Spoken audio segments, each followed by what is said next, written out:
This channel does not promote any violent, harmful, or illegal activities. All content provided by this channel is meant for an educational purpose only.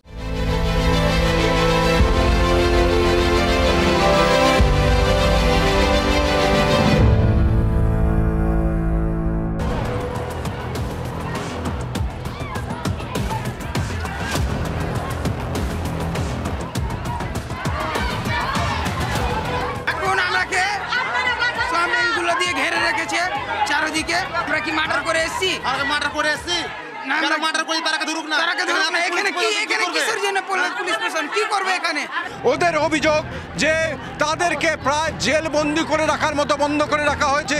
আজকে প্রেসকে ভেতরে ঢুকতে দেওয়া হচ্ছে না, তাদের সাথে কথা বলতে দেওয়া হচ্ছে না, বাইরে বিশাল কয়েক স্তরে পুলিশ ব্যারিকেড করে রেখেছে। কালকে থেকে বলছে কি তোমরা চ্যানেল নিয়ে যাওয়া হবে, যদি না যাও জোর জবরদস্তি রাত জেগে সবাই বসে আছে, রাত কেউ ঘুমায়নি সারা রাত।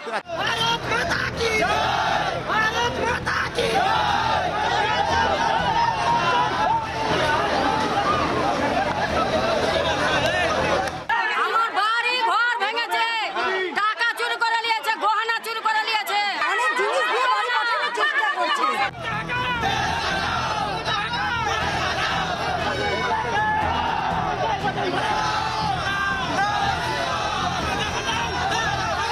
কালকে থেকে এরকম বলছি যে বেরিয়ে যাবে, সবকে নিয়ে চলে যাও। কোথায় যাবো আমরা? বাড়ি ঘর নাই।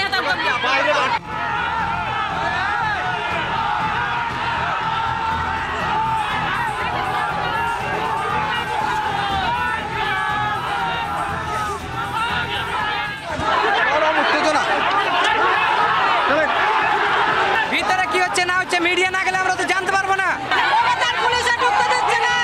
মিডিয়াকে যদি না ঢুকতে যায় তাহলে আমরা ভেঙে ঢুকবো।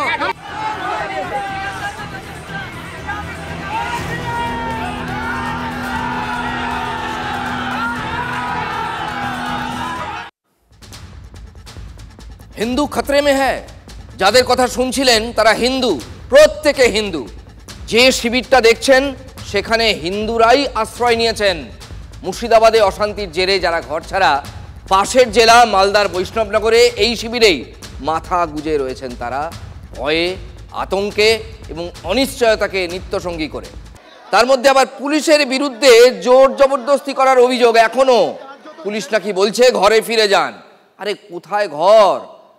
কথা শুনেই বুঝতে পারছেন, কারো ঘর অশান্তির আগুনে পুড়েছে, কারো ঘরে ভাঙচুর, লুটপাট হয়েছে। অতএব আশ্রয় শিবিরেও শান্তি নেই ভবিষ্যতের কথা ভেবে।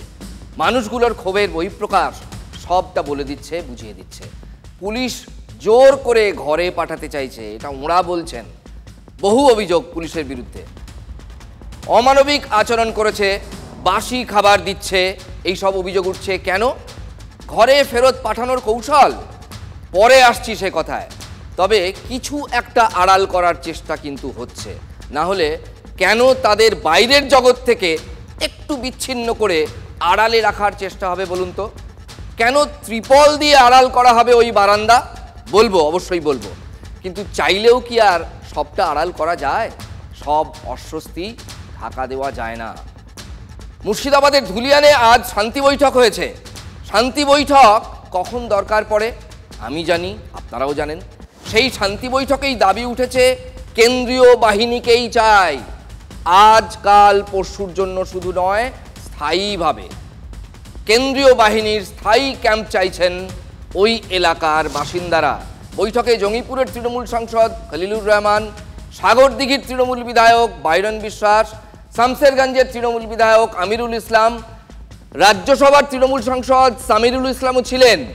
তাদের উপস্থিতিতে তাদের বসিয়ে রেখে স্থানীয় মন্দির কমিটির এক ট্রাস্টি সদস্য, মানে অচি পরিষদের সদস্য, দাবি করলেন ধুলিয়ানে জঙ্গি কার্যকলাপ বেড়েছে। সেটা কেমন?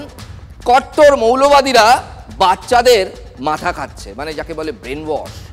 তাদের দিয়েই, তাদের কাজে লাগিয়েই মুর্শিদাবাদে অশান্তি পাকানো হয়েছে এবং হচ্ছে, এবং ভবিষ্যতেও এই আশঙ্কা আছে তাদের।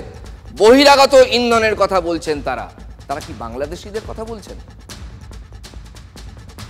মূল পণ্যা যারা বহিরাগত, যারা বাংলাদেশ থেকে বিভিন্ন জায়গা থেকে আমার বাচ্চা ছেলেদেরকে জায়গা উত্তেজিত করছে, ছত্তিশগড় থেকে শুরু করে মধ্যপ্রদেশ থেকে শুরু করে সমস্ত জায়গা থেকে এখানে এসে একটা ঘাঁটি গেড়েছে।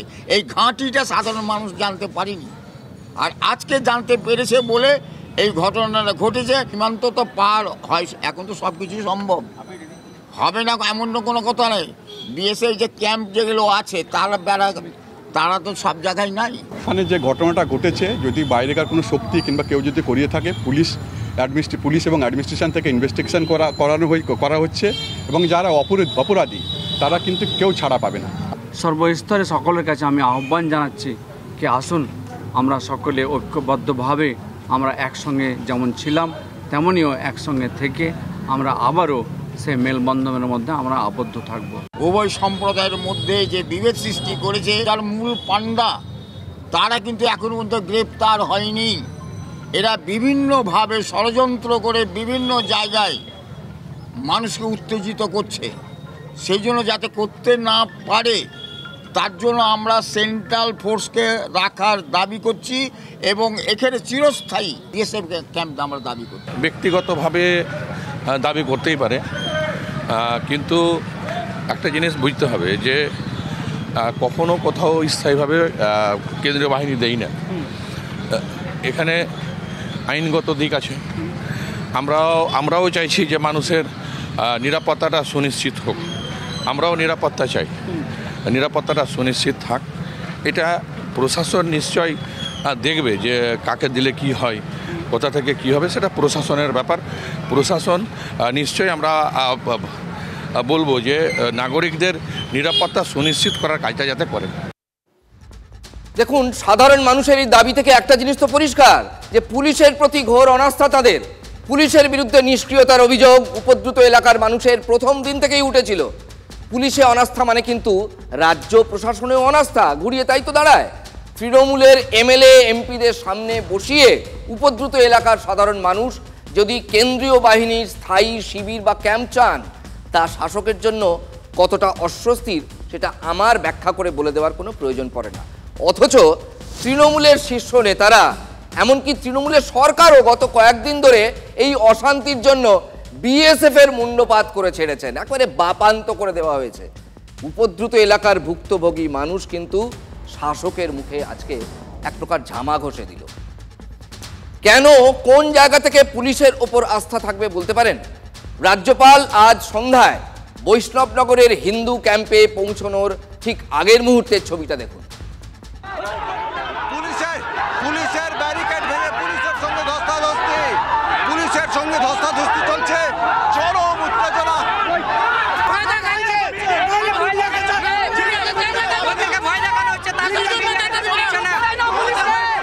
গাছের ডাল ভেঙে দিয়ে দেওয়া হয়েছে পাশের যে ব্যারিকেড, এবং সেখানে সে গাছের ডাল ভেঙে নিয়ে এসে তারা এই মুহূর্তে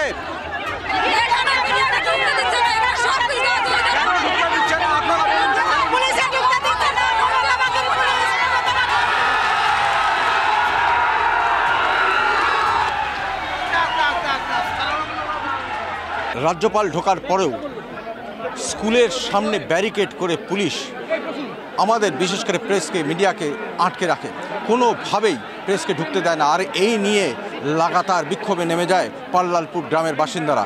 এই কিছুক্ষণ আগে পর্যন্ত টানা বিক্ষোভ দেখায় এবং সেই বিক্ষোভে সামিল হয় মহিলারাও, এবং ধস্তাধস্তি পুলিশের সাথে, পুলিশ লাঠি উঁচিয়ে তাড়া করে, ব্যারিকেড ভেঙে ঢোকার চেষ্টা করা হয়, এবং এই তুমুল বিক্ষোভের পরে অবশেষে পুলিশ বাধ্য হয় এই পাল্লালপুর স্কুলে আমাদেরকে ঢুকতে দিতে।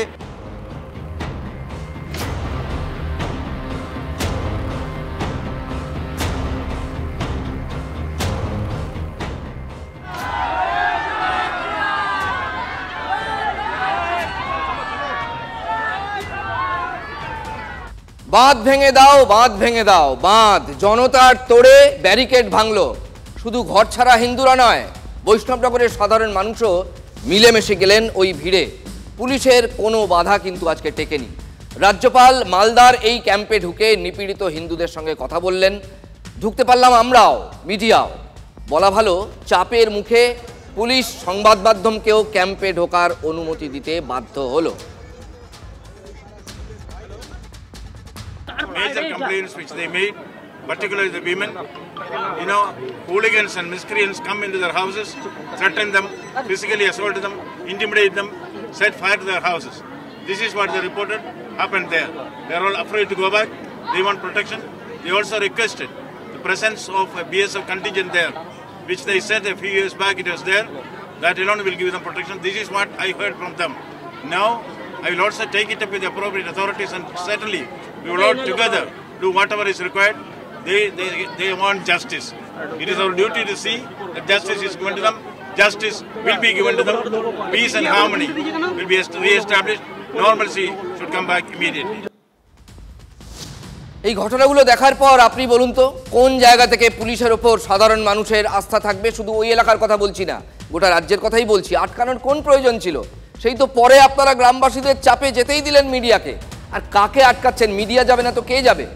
কিন্তু পুলিশ কেন এই হিন্দু নিপীড়িতদের সকাল থেকেই আড়াল করতে চাইছিল? এটা একটা বড় প্রশ্ন। কেন বাড়িতে ফেরার জন্য চাপ সৃষ্টি করা হচ্ছে? এই অভিযোগ উঠছে কেন? আপনারা অবকাশ দিচ্ছেন বলেই তো উঠছে। এজন্য বিশেষ মাথা খাটানোর কোনো প্রয়োজনীয়তা নেই। রাজ্যপাল অত্যাচারিতদের সঙ্গে কথা বলবেন, সেই ছবি সামনে আসতে পারে, ছড়িয়ে পড়তে পারে সেই ছবি, নিপীড়িতরা পুলিশের বিরুদ্ধে অভিযোগ করবেন, তাই তো? এগুলো ভেবেই হয়তো প্রাথমিক বাধা এসেছিল। এর কোনোটাই কি রাজ্যের প্রশাসনের জন্য খুব স্বস্তিদায়ক হতে পারে? পুলিশ যে পিসফুল দাবি করে আসছে তাতেও তো ধাক্কা খাবে সেই ব্যাপারটাও, সেই দাবিও তো ধাক্কা খাবে। পিসফুল যদি হয় তাহলে আটকাচ্ছেন কেন? তাই রাজ্যপালকে মুর্শিদাবাদে মালদার হিন্দু শিবিরে আসা থেকে বিরত করতে চাইছিল শাসক দল, এই প্রশ্ন উঠছে। স্বয়ং মুখ্যমন্ত্রীও কি তাই চাইছিলেন? মমতা বন্দ্যোপাধ্যায় চান না সত্যিটা বাইরে আসুক। উনি তো আগে এবং ওনার প্রশাসন আগে যে রিফিউজি ক্যাম্প চলছে সেটা পর্যন্ত স্বীকার করতে চাইছিলেন না, শাক দিয়ে মাছ ঢাকার চেষ্টা করছে। This kind of cult of violence can never be tolerated at all. We should have a concerted effort at this. All stakeholders have to come together. After visiting the field and sharing the feelings of the people there, the sufferers, the victims, I will certainly have a plan of action. তখন বিজেপির লোকেরা কেউই যেতে পারছে না, তখন তো ওনাকে তো একটা বিজেপির নেতার মতো আর কি ব্যবহার করতে হবে, না করলে তো ওনার চাকরি থাকবে না, সেই জন্য উনি গেছেন। তিনি কোথাও যেতেই পারেন, সেখানে আমি কিছু বলতে চাই না, কিন্তু এমন কিছু যেন বার্তা না যায় যে সাংবিধানিক পদের অপব্যবহার করে কোথাও সাম্প্রদায়িক সম্প্রীতি পুনর্বহালের পরিবর্তে সাম্প্রদায়িক সম্প্রীতি অবনতির বার্তা যাচ্ছে, এটা যেন না হয়। রাজ্যপাল তো রাজনীতি করার জন্য গিয়েছিলেন। উনি জবে থেকে এসছেন রাজ্যপাল হিসেবে, তার 3-4 মাসের মধ্যে থেকে উনি একটা বিজেপির এজেন্ট হিসেবে কাজ করেছেন, সেটা আজকেও প্রমাণ হয়েছে। কলকাতা হাইকোর্টে মামলা চলছে, কোর্টের কাছে অনেকেই গেছে, শুভেন্দু অধিকারী পিটিশন করেছে, আরও অনেকে পিটিশন করেছে, আমরা যাব যারা রাজনীতিবিদ তাদের কাউকে এখনো কোর্ট অ্যালাউ করেনি। মুখ্যমন্ত্রী তো হাতরাস বা মণিপুরে হলে নিজের টিমকে পাঠিয়ে দেন। আমরা দেখেছি মণিপুরের এয়ারপোর্টে গিয়ে দাপাদাপি করা, হাতরাসে গিয়ে দাপাদাপি করা, কিন্তু রাজ্যে যখন কোনো ঘটনা হয় তখন বিরোধীরা যদি যেতে চায় তখন উনি চান না যে বিরোধীরা যাক। নিয়ম তো দুজনের জন্যই দু ক্ষেত্রেই এক হওয়া উচিত না। উনি ওনার বাড়ির দুষ্টু ছেলেদের বরাবর বাঁচিয়ে রাখেন, সামলে রাখেন। তো ওনার দুষ্টু ছেলেরা দুদেল গায়েরা মারামারি করেছে, মহিলাদের আঁচল ধরে টেনেছে, এগুলো মমতা বন্দ্যোপাধ্যায় বাইরে আনতে চাইবেন কেন? যে একটা ঘটনা বাইরের লোকেরা এসে হামলা করে ঘটাবে, তারপর সেটা নিয়ে বিজেপি নামবে, বিজেপির কমিশন আসবে, এপাশ থেকে রাজ্যপাল যাবে, বাংলাকে মেলাইন করা হবে, এই সব কটা এক সূত্রে বাঁধা চক্রান্ত, এই অভিযোগ থেকেই তো আমরা তদন্তের দাবি করেছি। আচ্ছা, আড়াল কি শুধুই রাজ্যপালে? জাতীয় মানবাধিকার কমিশনের প্রতিনিধি দল, তাদের কি হলো? তাদেরও আজ গন্তব্য ছিল এই বৈষ্ণবনগর। মালদার হিন্দু ক্যাম্পে গিয়ে মুর্শিদাবাদের ঘরছাড়াদের সঙ্গে কথা বলেছেন এনএইচআরসি বা জাতীয় মানবাধিকার কমিশনের সদস্যরা। দিল্লি ফিরে কেন্দ্রের কাছে রিপোর্ট দেবেন তারা।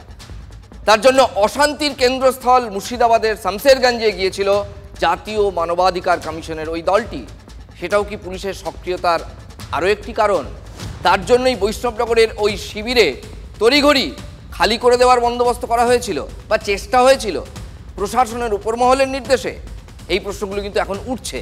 শাসক কি বরাবরের মতো এবারও কেন্দ্রের রাজনীতির কথাই বলবে? এই কমিশনগুলো কত বড় দলদাস যে এদের শুধু বাংলায় যাতায়াতের টিকিটগুলো অ্যাপ্রুভ করে গভর্নমেন্ট, অন্য কোনো রাজ্যে এরা যান। মণিপুর জ্বলছে, বছর ঘুরে যায়, মণিপুর জলে। কবার গেছে কমিশন, কেন্দ্রের কমিশন কবার গেছে, কবার মহিলা কমিশন গেছে? অন্যান্য রাজ্য যেগুলো বিজেপি শাসিত, সেখানে যখন একের পর এক খারাপ ঘটনা ঘটে তখন এই কমিশনগুলো যায় না কেন? সেই কমিশন কেন শুধু বাংলায়? বাংলাকে টার্গেট করে কমিশনগুলোকে ব্যবহার করা হয়। এরা দলদাস, এদের কোনো স্বাধীন সত্তা নেই, বিজেপির নির্দেশে বাংলাকে মেলাইন করতে আসে। এইগুলো তো একটা সাজানো চিত্রনাট্য অনুযায়ী চলছে। শাসক দলের কথা অনুযায়ী এটা যদি বিজেপির রাজনীতি হয়ে থাকে, তার অভিমুখ কিন্তু আজ ছিল বৈষ্ণবনগরী। জাতীয় মহিলা কমিশনের প্রতিনিধি দলও সেখানে গিয়েছিল আজকে। स्थिति देखते हुए राष्ट्रीय महिला आयोग ने यह तय किया था कि हम एक जांच कमेटी का गठन करेंगे और महिलाएं जो डरी हुई है उनके साथ हम मिलेंगे। बहुत ज़्यादा क्षेत्र से लोगों का स्थलांतर हुआ है, करीबन 800 से अधिक ज़्यादा लोग स्थलांतरित हो गए हैं। हम शिविर में जाएंगे, वहाँ पे रुकी हुई जो महिलाएं हैं उनके साथ बात करेंगे। ये भी बात आई है कि उनके साथ अच्छा व्यवहार नहीं हुआ है, इसके बारे में भी हम उनके साथ बात करेंगे। प्रत्यक्ष रूप में स्थिति का जायजा ले लेंगे और उसके बाद आयोग अपनी रिपोर्ट बनाएगा। শামশেরগঞ্জের রানীপুর প্রতি বাড়িতেই কেউ না কেউ কাজের সূত্রে ভিন রাজ্যে পাড়ি দিয়েছেন। গ্রাম পরিচিতি পেয়েছে পরিযায়ী গ্রাম নামে। চাকরি বাকরি নেই, বিড়ি বেঁধেই সংসার চালান গ্রামের মহিলারা। তার কারণ পুরুষরা অধিকাংশই গ্রামের রাজ্যের বাইরে, ভিন রাজ্যে। এত কম উপার্জনে সংসার চলে? দেখুন তো তাদের দিনলিপি। শামশেরগঞ্জের রানীপুর গ্রাম, যে গ্রামে অসংখ্য পরিবারের পেট চলে বিড়ি বেঁধে, কিন্তু তারাদের মধ্যেও অনেকে পান লক্ষ্মী ভাণ্ডার, স্বাস্থ্যসাথী প্রকল্প, কিন্তু তাতেও কি সংসার চলে? আপনার তো বিড়ি বেঁধে চলছে, কিন্তু যে পরিমাণ অর্থের দরকার এটা সংসার চালানোর জন্য, সেটা কি সরকারি প্রকল্প বা অন্যান্য দিক থেকে আসে? না, কিছু আসে না, আমি কিছুই পাই না। বয়স আমার হইলে তাও আমি বিড়ি পাচ্ছি না, তাও বানছি। বার্ধক্য ভাতা বা অন্য কিছু? কিচ্ছু নাই, আমার কিছু নাই, আমার কিছু নাই, শুধু বিড়ি। এই জন্য কি বিভিন্ন বাড়ির ছেলেরা যারা বাইরে চলে যাচ্ছে, তারা কি এই কারণে বাইরে চলে যাচ্ছে, মানে পরিযায়ী শ্রমিক হিসাবে? সেই জন্যই তো যায় ছেলেরাকে, ওই জন্যই পাঠাইছি। বিড়ি বেঁধে তো সংসার যেতে না। এই বাড়ি যিনি বৌমা রয়েছে, আমি তার কাছে একবার চলে যাব। তাকেও দেখা যাচ্ছে যে তিনিও বিড়ি বাঁধছেন, কারণ সংসার তাকে চালাতে হবে। আমি 1000 টাকা পাই, কিন্তু ওতে কি আর হবে? সেই জন্যই, অভাবের জন্যই বাড়ি যাচ্ছে। এই যে আমরা ঘর করেছি না, শুধু একটু একটু একটু একটু করে ওই ছেলেরা নিয়ে আসছে, আর তখন একটু একটু করে করছি। মানে বাইরে থেকে আসছে, বাইরে থেকে আসছে তখন করছি। এখানে তো কাজ নেই, বিড়ি বেঁধে আমরা কি সংসার চালাতে পারবো? আপনারা তো এই বাড়ির যুবক বা এই এলাকায় থাকেন, এই যে ধরে নেন এই গ্রামে বা এলাকায় কাজ দরকার বা কাজ, সেরকম কি কাজ রয়েছে? না, কিছুই নেই। সেই জন্য কি বাইরে চলে যেতে? এই জন্যই বাইরে চলে যেতে হচ্ছে। আপনাদেরও কি বাইরে চলে যেতে হয়? হ্যাঁ, আমাদেরকেও বাইরে চলে যেতে হয়। তখন ভালো লাগে যেরকম বাড়ি ছেড়ে সব কিছু ছেড়ে চলে যেতে হচ্ছে? না, কিছুই ভালো লাগে না। কষ্টের জন্য কি করবো বলেন, কি করে খাওয়াবো সবাইকে? মা বাবা তো কিছুই পায় না, তাহলে কি করে খাওয়াবো, কীভাবে সংসার চালাবো বলেন? তার জন্য আমাদেরকে বাইরে চলে যেতে হয়। মানে অর্থ কিছুই নেই? না, কিচ্ছুই নেই, কোনো চাকরি নেই, কোনো কিছু নেই, শুধু অনলি বিড়ি বাঁধা করে, বিড়ি বেঁধেই খায়। নেই চাকরি, নেই প্রকল্পর অর্ধেকের বেশি টাকা, স্বাভাবিকভাবেই বিড়ি বেঁধে বা অন্য উপায়ে সংসার চালাতে হয় এখানকার সাধারণ মানুষকে। তারা চাইছেন কাজ হোক, শিল্প হোক, তবেই তারা বাড়ি থেকে কাজ করতে পারবেন, শুধু বিড়ি বেঁধে তাদের থাকতে হবে না। ক্যামেরায় অর্ঘ্য চট্টোপাধ্যায়ের সঙ্গে সায়ন্ত ভট্টাচার্য, TV9 বাংলা, রানীপুর, শামশেরগঞ্জ। সামনে বছর বিধানসভা নির্বাচন, তার আগে রাজ্য রাজনীতিতে উত্তেজনার পারদ চড়ছে এবং বাকযুদ্ধ একটু একটু করে 1 ডিগ্রি করে রোজই বাড়ছে। নেতারা গরমাগরম ভাষণে ঝুলে নিয়ে হাজির এবং শাসক বিরোধীকে বলছে, বিরোধী শাসককে বলছে, এটাই স্বাভাবিক। কিন্তু শাসক দলের নেতা যদি নিজের দলকেই অর্থাৎ নিজের দলের নেতাদের যদি কাঠগড়ায় তুলে দেন তাহলে ব্যাপারটা কেমন হয় দেখুন তো। বাঁকুড়ার সাংসদ, তৃণমূলের সাংসদ অরূপ চক্রবর্তী তার দলের পঞ্চায়েত স্তরের নেতাদের ঠিক কি বলছেন।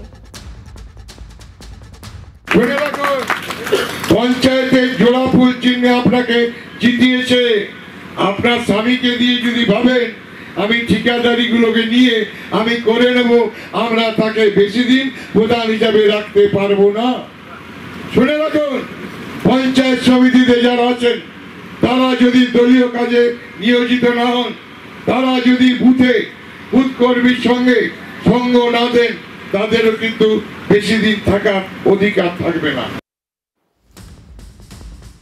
এমনি আপাত দৃষ্টিতে এটা মনে হচ্ছে সেম সাইড, কিন্তু হতে পারে অরূপ চক্রবর্তী আবার কনসিয়াসলি জেনে বুঝেই বলেছেন, দলের নেতাকর্মীদের নিজেদের দায় দায়িত্বের শিক্ষা দিচ্ছেন, কিন্তু সেটা তো ঘরের ভেতর হওয়ার কথা, সবার সামনে এভাবে কেন? তার মানে দুর্নীতি কি এতটাই লাগাম ছাড়া যে ঘরের ভেতর বললেও আর সামাল দেওয়া যাচ্ছে না, হাত থেকে রাশ বেরিয়ে যাচ্ছে, তাই সবার সামনে ধমকে চমকে সবক শেখাতে হচ্ছে। নিজেদেরই দলের পঞ্চায়েত প্রধান থেকে নেতাদের কড়া গলায় শোনাচ্ছেন, বের করে দিতে সময় লাগবে না। মাঝে মাঝে মমতা বন্দ্যোপাধ্যায়ও বলেন, অভিষেক বন্দ্যোপাধ্যায়ও বলেন অবশ্য, এসব বলছেন একেবারে জনসমক্ষে। আচ্ছা, এমনিতেই আপনাদের ভাবমূর্তির কেমন অবস্থা আপনারা বিলক্ষণ জানেন, সেটা কি আরও তলানিতে যাবে না প্রকাশ্যে এসব বললে? এইভাবে ক্লাস নিতে হচ্ছে নেতাদের, এতে দলের মুখ কি আরো উজ্জ্বল হচ্ছে? নিজের কেন্দ্রে নিজেকে যেতে হবে, যে আমি প্রধান হয়ে গেছি, আমার আর কাজ নাই, আমি পঞ্চায়েতটি দেখব আর অন্য কোনো কাজ করব না, স্বামীকে দিয়ে পঞ্চায়েত চালাবো, এটা চলবে না। দলের সঙ্গে রাখতে হবে, অঞ্চলের সঙ্গে রাখতে হবে, ব্লকের সঙ্গে সরাসরি যোগাযোগ থাকবে। মঞ্চে অরূপ চক্রবর্তী যা বলেছেন, আমাদের ক্যামেরার সামনে মাইকেও সেই একই কথা বলেছেন টিভি9 বাংলার সামনে, অর্থাৎ তিনি তার নিজের স্ট্যান্ডেই অনড়।